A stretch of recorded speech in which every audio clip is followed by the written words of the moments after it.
একটাও গরু মহিষ তাও গরু বিক্রি হয়নি, হাত জোর করে বলছি আমাদের গরুটা বিক্রি। মুসলিমরা কি বলছে মুসলিমরা বলছে আমরা গরু কিনে কি করবো, আমাদের না খাওয়াটা আমরা একবার নাই খেলাম তাই বা কি হবে, তোমাদের উপায় তোমরা কি করবে সেটা তোমরা দেখো।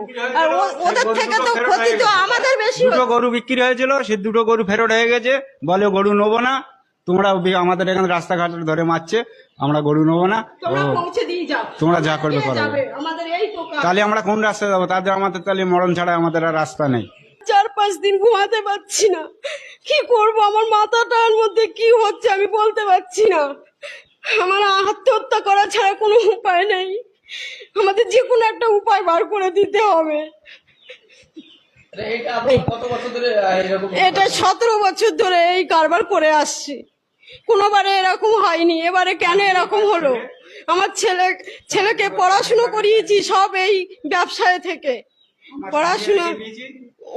পড়াশুনো করে সে কোনো চাকরি বাকরি পাচ্ছে না, না পেরে তা ওর বাবার সঙ্গে খাটালের ব্যবসায়ী করছে, কাজ কর্ম করে। ও একটা বিয়ে পাস ছেলে, ও গোবর ফেলা কাজ করে, কেন করছে? পেটের দায় করছে, কোনো চাকরি নেই, তা কি করবে? তাই করছে, তা আমরা তার অন্য কিছু করি না কো, এই ব্যবসা নিয়েই সবকিছু। যে কোনো রাস্তা একটা আমাদের বার করে দেখ, না দিলে আমাদের কোনো উপায় নেই। আপনার এখানে কতগুলো গরু আছে? আমাদের গরু আছে কতগুলো? 42টা গরু মোষ। আমরা কি করবো? আজ ব্যবসার উপরে নির্ভর করে লাস্টে না পেরে আমরা এই ব্যবসাতে লাভলাম। তো আজ ব্যবসাতে লেবেও আজ এই অবস্থা, আমরা কোথায় যাব? আমাদের মৃত্যুবরণ ছাড়া তার কি কোনো উপায় আমরা খুঁজে পাচ্ছি না।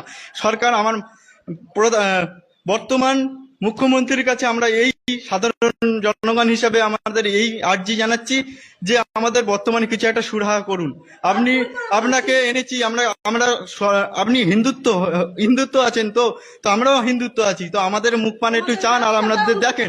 আমরা এখন এত মার্কেটে এত দেনা করে ফেলেছি, আমরা এখন কোথায় যাব?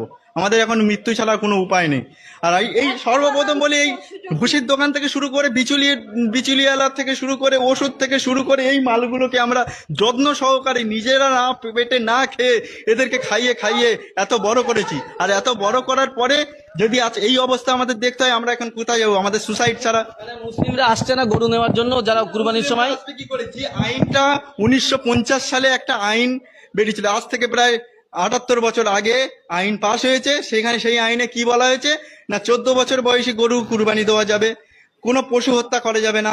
এই সমস্ত আইন তো এত বছর, আমার জন্ম হয়নি তখন, তো আমি সেই আইন হয়ে আছে, আমরা তো কিছুই জানি না। তো এখন সেই সব আরো পেছনের যত সবকিছু বাইরে আসছে। তো এখন আপনারাই বলুন যে আমরা এখন